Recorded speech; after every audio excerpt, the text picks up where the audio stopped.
My cousin promised to gift us wedding photos, but months later demanded $3,000. Suddenly, our celebration turned into a battle over money, family, and broken trust. Getting married was supposed to be the happiest time of our lives, planning every detail, dreaming of perfect moments captured forever, until a simple gift from family turned into an unexpected nightmare. My name is Emma, I'm 28, and my husband Jake and I recently tied the knot. We're close with my cousin Alex, a professional wedding photographer who's built a reputation for stunning photos and a busy schedule. When he offered to photograph our wedding as a gift, we were thrilled. It felt like a generous gesture from someone who cared.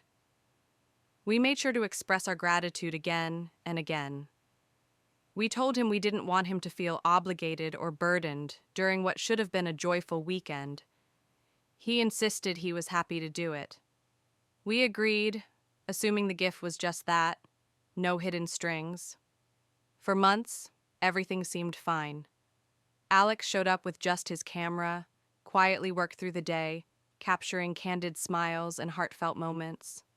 No assistants, no fancy equipment, just him and his lens. After the wedding, we sent a thank you note, tagging his photography business on social media posts, sharing the pictures he'd given us. We thought we'd honored his generosity. Then, a few months later, Alex called. The tone was different. He apologized for any miscommunication, but said the gift was actually the opportunity to schedule us in his busy calendar, and that we still owed him $3,000. We were stunned. For less than that, we could have hired a professional team with lighting, backup photographers, and a full setup. We explained we never planned or saved for a large photo budget because we believed it was a gift. But Alex accused us of being greedy, disrespectful, and ungrateful. The family is divided. My parents say I should pay him off in installments to keep peace. But I feel trapped in a mess I never signed up for. Was I wrong? Did I misunderstand? Or is this my cousin's fault for not making expectations clear? The phone call from Alex still echoes in my mind. Sorry for any miscommunication, he said, his voice tight. But this was never a free gift. You're expected to pay for the session. I sat there stunned, struggling to find words. We never discussed fees or contracts. I honestly believed he was doing this out of kindness. I thought a family member wouldn't spring this on us after the fact. I told him we simply didn't budget for a $3,000 bill, especially when we could have hired someone else for less money and more equipment. His response was harsh. He accused me and Jake of being greedy and disrespectful, of undervaluing his professional work. He said, "You're treating my business like a charity." The conversation ended with a coldness I hadn't expected. Then came the storm at home. My parents, who had always supported Alex's career, insisted I pay him. It's family, they said. You don't want to create drama. But I felt cornered. How could I pay for a gift I never asked for? And why was the burden falling only on me? Jake stood by me quietly, but I knew he was frustrated too. The more I thought about it, the more I realized this wasn't just about money. It was about respect, about boundaries, honesty, and the complicated nature of mixing family with business. I wanted to believe it was all a misunderstanding, but every conversation, every silence, made me question if I was being taken advantage of. Was I wrong to expect clarity? Was I selfish for not wanting to pay? Or was Alex the one who crossed the line? The days after Alex's call were filled with tension. I tried to reach out, hoping for a calm discussion to clear the air. But every time I called or messaged, his replies were curt and defensive. "I gave you a professional service," he said once. "You can't just take it and not pay." I reminded him that he offered it as a gift. "You said it was a gift to us." His response? That was just words. You know how business works. I was stunned by the coldness in his tone. The cousin I'd known since childhood suddenly felt like a stranger. The family was split. My parents sided with him, believing his story without hearing ours. They said, "You should have known better. He's a professional." Meanwhile, some relatives expressed sympathy for me, seeing the situation as unfair. I found myself in the middle of a storm where loyalty and money clashed. Jake tried to stay neutral, but admitted the stress was overwhelming. Our wedding, which should have been a celebration of love, became a source of anxiety and heartbreak. I started to wonder, why had Alex never clarified his expectations? Why did he say gift if he wanted payment? Was it pride, miscommunication, or something else? I wrestled with guilt. Was I being selfish by standing my ground? Was I damaging family ties forever? But deep down, I knew I needed to protect myself and my marriage. Sometimes love means setting boundaries, even when it hurts. And sometimes family means learning when to say no. The atmosphere in our house was already thick with tension, but that night it became suffocating. I was walking past the kitchen when I heard Skylar's voice, low and trembling, on the phone. She was whispering, barely able to contain her emotions. "I just can't keep pretending anymore," she said softly. "Dad's new girlfriend. Mom's lies. It's all too much to bear." Suddenly, another voice cut through the quiet, sharp and harsh, unmistakably Emily's. "You're acting like a child, Skylar. Stop stirring up trouble where there is none." I froze. The weight of those words sank deep into my chest. It wasn't just a fight between adults anymore. Skylar was trapped, caught in the middle of a war she didn't ask for, forced to choose sides, or suffer the pain of divided loyalty. The next morning, I found Skylar sitting at the kitchen table, staring blankly at her coffee cup. I sat beside her and reached out carefully. "You don't have to carry this alone, Sky," I said, gently. She looked up, her eyes red-rimmed and tired, and a flood of emotion broke free. "I'm scared, Dad. Scared of Mom's anger. Scared of breaking our family apart. But I can't keep lying. Not to you, not to myself." She told me about the pressure from Emily and even her aunt to reject Lisa, about whispered insults, manipulative words behind closed doors, and the confusion of loving both her parents while feeling torn between their conflicts. Skylar spoke of the guilt she carried for wanting to protect me and Lisa, yet feeling like a traitor for doubting her mother. She described the loneliness of being caught in a storm where no side felt safe. Her words cracked my heart open. For hours we talked, crying and sometimes arguing, but always listening. The pain she carried was raw and real, a pain that stemmed from secrets and broken promises. That night as I lay awake, I understood something crucial. Secrets don't protect anyone. They isolate, confuse, and wound the innocent. But truth, even when painful, can be the first step toward healing. Skylar's courage in speaking out gave me hope.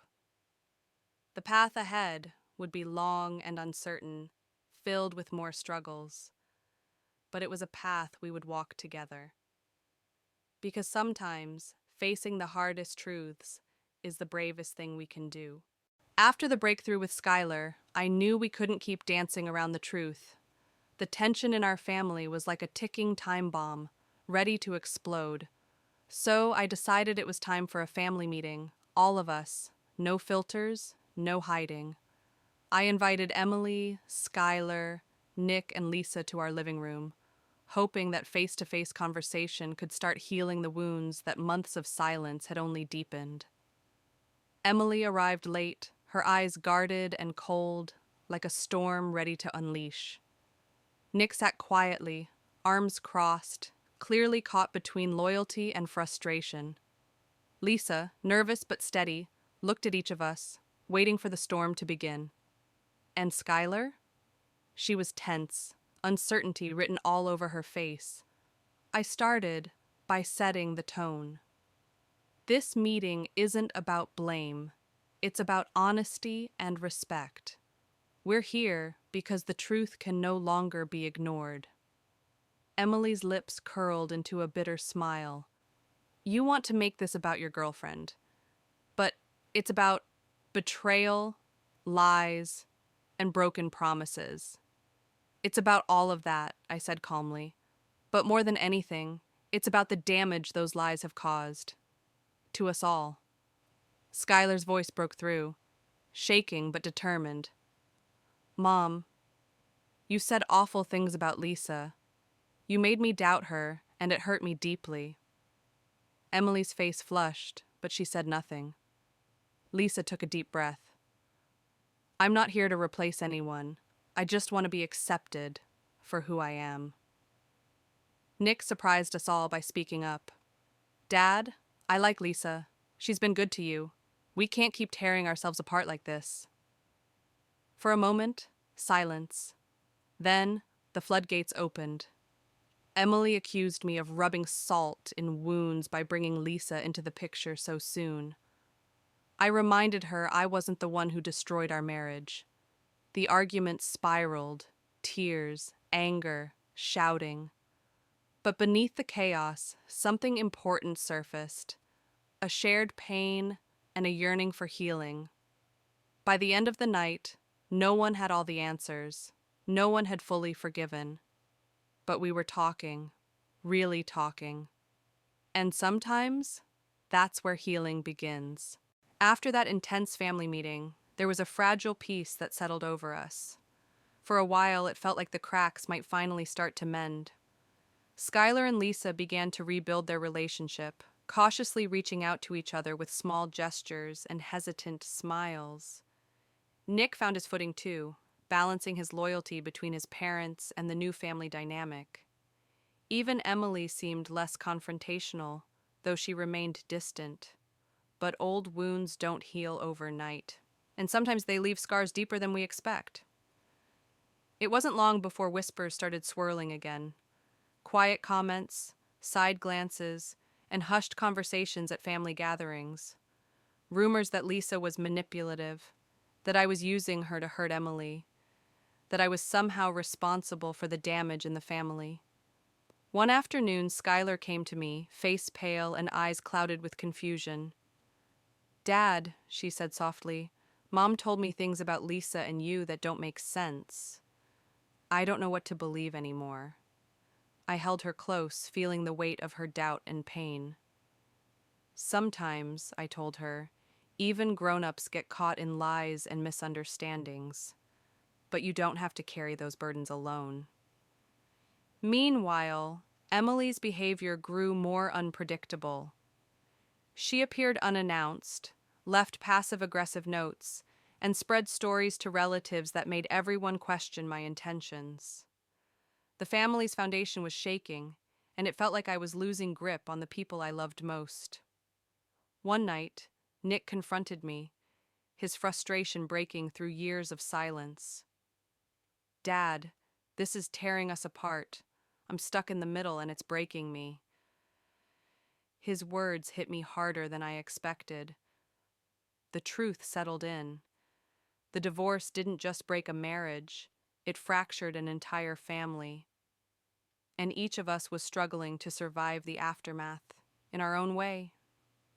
That night, I sat alone and reflected on how thin the line was between forgiveness and forgetting, between holding on and letting go. I knew the road ahead was uncertain and filled with challenges, but I was determined, for my kids, for Lisa, and for myself, to keep fighting for what mattered most: truth, respect, and love. The storm had been brewing for months, and at last, the moment arrived when Skylar could no longer hold back her feelings. One evening, after a long day heavy with unspoken emotions, Skylar approached Emily. The atmosphere was charged, thick with anticipation and fear. Mom, Skylar began, her voice trembling but resolute. Why did you lie to me? Why did you try to turn me against Dad and Lisa? Emily's eyes flashed with a mixture of anger, guilt, and pain. I did what I thought was best to protect you, to protect our family. But you hurt me, Skylar replied, tears welling up. You made me question who I could trust, and that broke something inside me. I watched quietly from the hallway, feeling my heart break as mother and daughter faced years of unresolved pain. Emily's defenses crumbled, and she revealed her deepest fears: fear of losing control, fear of being abandoned, and the shame from her own mistakes. Skylar listened, the pain in her eyes slowly giving way to understanding. Years of resentment and confusion spilled out in sobs and whispered truths. Yet, even in this fragile moment of honesty, old wounds resurfaced. Emily's voice hardened. If Dad hadn't brought Lisa into our lives, none of this would have happened. The room froze. Skylar's hands clenched tightly. Don't you dare blame Lisa for your choices. Voices rose, emotions overflowed. Tears and anger mixed until silence finally settled like a heavy fog. For the first time in years, they spoke with brutal honesty, not just words, but raw emotions laid bare. Afterwards, Skylar found me in the kitchen. Her face was pale, but her eyes burned with fierce determination. I don't know if we'll ever be okay, she whispered, but I'm done pretending everything is fine. That night, I realized that healing sometimes means tearing down what's broken before rebuilding it. Love isn't always gentle. Sometimes it's fierce and unforgiving. And sometimes it demands everything we have, even if it hurts. The days following that stormy confrontation were heavy with quiet.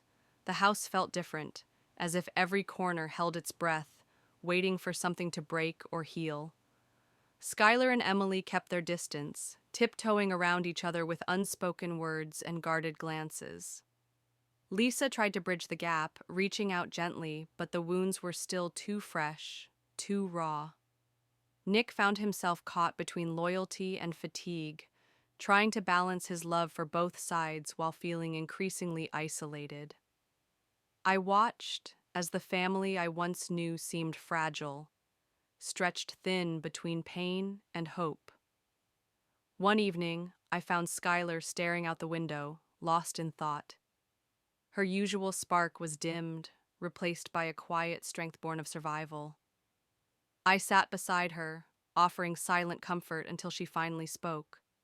She told me about the guilt she felt for loving both her parents despite their war, the loneliness of being the peacekeeper in a family torn apart. I don't want to lose any of you, she whispered, voice cracking. But I'm scared we're falling apart. I held her close and promised we would keep trying, no matter how hard it got. Healing, I realized, isn't a straight line. It's a winding path with setbacks and small victories. It requires patience, forgiveness, and above all, love. In the months that followed, Emily and I reached a fragile truce, not friends, but co-parents trying to survive for the sake of our children. Skylar cautiously allowed Lisa back into her life, rebuilding trust piece by piece. Nick focused on college and finding his own place in the world. And I focused on being steady, a rock for my family amidst the storm. We might never be the family we once were, but maybe, just maybe, we could become something new, something stronger. Looking back, I understand now that family isn't about perfection or unbreakable bonds. It's about navigating the messy, painful, and beautiful chaos of love, forgiveness, and growth. The betrayals left wounds that never fully heal. Emily and I never became friends again. But through all the pain, I found something unexpected: strength. Skylar grew into a young woman who knows the value of truth and resilience. Though cautious, she embraces hope. Our relationship, once fractured, has slowly begun to mend, piece by piece. Lisa remains a part of my life, a reminder that love can appear in unexpected ways. Sometimes, I wonder how different things might have been if secrets hadn't taken root, if lies hadn't festered. But dwelling on what could have been won't heal. What heals is acceptance. Acceptance that some stories don't have neat endings. That sometimes we just have to keep moving forward, carrying both pain and lessons. To anyone listening who's been betrayed or lost family to lies, know this. You're not alone. Your pain is valid. And while scars may never fade, they remind you of your strength. Because surviving isn't just living, it's learning to love yourself amidst the broken pieces. And that, I believe, is the real victory. Healing isn't about forgetting the past. It's about learning to live with it and finding peace despite the scars.